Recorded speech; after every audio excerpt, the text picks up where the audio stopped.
Ever since Generation 1 came out, Charizard has been a fan favorite Pokemon. During that time, people were fascinated by the idea of owning a badass fire-breathing dragon Pokemon. Although technically, Charizard is not actually a dragon type. I personally believe that Charizard is kind of overrated. But still, I can't stop myself from loving this Pokemon any lesser than I used to. Competitive wise, Charizard is not bad. But is it possible to make it a bit more stronger? So in order to answer this question, in today's video, we're gonna talk about how strong can Charizard possibly be. And this video is totally based upon my own opinion. So if you disagree with me, then it's completely fine. And don't forget to share your views on this topic in the comment section down below. So with that being said, without wasting any more time, let's get started with the video. Being a fire and flying type Pokemon, Charizard is 2 times weak to water and electric, and it's also 4 times weak to rock. It has a really good amount of resistances, being fighting, fire, steel, grass, bug and fairy, and on top of that it also got complete immunity to ground. All the remaining types have neutral effects. So by looking at this data, we can say that fire and flying itself is a pretty decent dual typing. So can we say that Charizard is also a decent Pokemon? Absolutely not. Thanks to its stat distribution. You see, a fire and flying type Pokemon should be really fast and strong or really bulky. Take Ho-Oh for example. But Charizard doesn't have any of those characteristics. Now I know it has a decent speed and special attack stat, but still, there are plenty of Pokemon out there who can easily outspeed and even one-shot this Pokemon. Both of its abilities, being Blaze and Solar Power, are completely useless because Blaze is only going to activate if Charizard is left with 1/3 or less of its max HP. And in most cases, Charizard gets one-shotted by its opponent since it's 4 times weak to rock. And many a times it also loses 50% of its HP just by landing on stealth rocks. And if we talk about solar power, it only activates if sunny weather is present in the arena, and that requires an extra move slot and an extra turn which Charizard definitely can't afford. Although Charizard does have access to a great move pool including moves like Dragon Dance, Fire Punch, Fire Blast, Roost, etc, which can come in really handy, although it's still not going to be enough. Charizard was actually a weak Pokemon until Generation 6 came out and Charizard started getting more attention and Mega Evolutions. Currently, we have 4 different forms of Charizard, being Mega Charizard X, Mega Charizard Y, Dynamax Charizard and Gigantamax Charizard. All these forms are very different from a regular Charizard. I mean, they're way more stronger. Dynamax Charizard gains all the basic benefits of Dynamaxing. Now for the people who don't know, Dynamaxing a Pokemon results into changing its size, doubling its HP and allowing it to convert all of its regular moves into max moves of the respective types.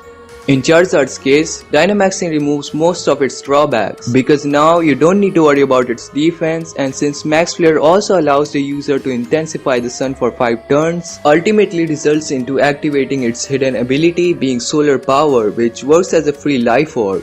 The best distribution of EVs for both Dynamax and Gigantamax Charizard is going to be 252 in speed and special attack stat. The best held item for Charizard is going to be heavy duty boots, which allows the user to avoid all the arena traps so there's no more fear of stealth rocks. Although if you want to send Charizard in the very first turn, then you can also try items like Charcoal, which is going to make its fire type moves even stronger. Now just think about it. A very strong fire type move which has already been converted into a max move gains a stab boost, a weather boost, a boost from the ability and a boost from the hell item, and then lands onto the opponent. What will happen? Exactly. Even though Dynamax Charizard is really overpowered, we can't deny the fact that both Dynamaxing and Gigantamaxing has a huge drawback that it can only remain for 3 turns. However, with the help of a nice moveset like this, we can easily overcome this problem. For instance, if we use all the max versions of these 3 attacks one by one, then even after 3 turns, Sunny Day and Grassy Terrain will still be activated, by which Charizard's ability will not be turned off and you will also be able to use boosted Solar Beam without charging. And on top of that, Charizard's speed will also be increased because of max Airstream. I believe that Dynamax Charizard is much better than Gigantamax Charizard, since its signature Z move doesn't allow it to set up the sunlight so that it can get the most out of its ability, hence it needs to waste a move slot with Sunny Day. Although if you're playing doubles, then this Pokemon can be way better than Dynamaxed one. And Gigantamax Charizard would have been the best if this video was about how strong can Charizard be with a partner Pokemon. Unfortunately, that's not the case. Charizard is one of the very few Pokemon who got not only one but two Mega Evolutions, being Mega Charizard X and Mega Charizard Y. One of them is a physical attacker and the other one focuses more on special attacks. Unlike the other forms, Mega Charizard X gains the Dragon and Fire typing, which is really great in my opinion. Mega Charizard X is not 4 times weak to Stealth Rock, however it gains a ground type weakness. It has an awesome stat distribution and on top of that it also has access to a great physical move pool with some setup moves like Dragon Dance. It also gets to have an awesome ability being Tough Claws, which makes Charizard X an ultimate sweeper. And for some of you who don't know, Tough Claws is an ability that strengthens physical move to 1.33 of its power. Mega Charizard X also has access to some great coverage moves, but the best moveset for Charizard X in my opinion is going to be Dragon Dance, Dragon Claw, Fire Punch and Roost. The best distribution of EVs for Charizard X is going to be 252 in HP and 252 in attack stat.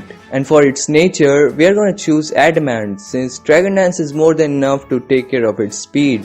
On the other hand, Mega Charizard Y is a great special sweeper. It has a mind-blowing stat distribution with an extraordinary special attack stat. And on top of that, it also has access to a great ability being Drought. That means this Pokemon brings out the sun just by entering the battle. Just like the big boys, the distribution of its EVs is going to be 252 in speed and special attack stat. Its moveset is going to be Flamethrower, Solar Beam, Air Slash and Roost.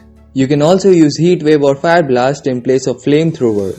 Even though Mega Charizard Y is great and all, but still it's not as good as Mega Charizard X since it's a really good sweeper with Tough Claws and Dragon Dance. However, if you're playing doubles, then Charizard Y is way better since it has access to moves like Heat Wave which can hit both of the opponents, and since it's a fire type move, it also gets a boost from Charizard's Drought, and the fact that it can use Solar Beam without charging makes it an awesome Pokemon to use for battling.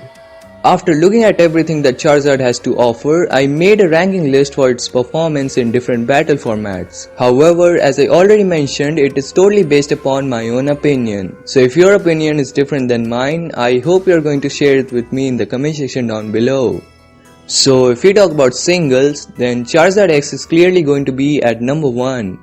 After that, there will be Dynamax Charizard and then Mega Charizard Y and then Gigantamax Charizard, and after that the regular Charizard and its pre-evolutions. Now for the doubles format, Mega Charizard Y is going to be at number 1, followed by Gigantamax Charizard, Dynamax Charizard, Mega Charizard X and the regular Charizard and family. I prefer Mega Evolutions over Dynamaxing or Gigantamaxing because they don't have any time limit. So you can use them for as long as you want. And Dynamaxed or Gigantamax Pokemon are pretty easy to predict since the user is definitely not going to switch, and therefore the majority of the people just try to stall all the 3 turns, which is kind of annoying. So that was all for this video. I hope you like it and subscribe for more Pokemon content, and as always, thank you so much for watching.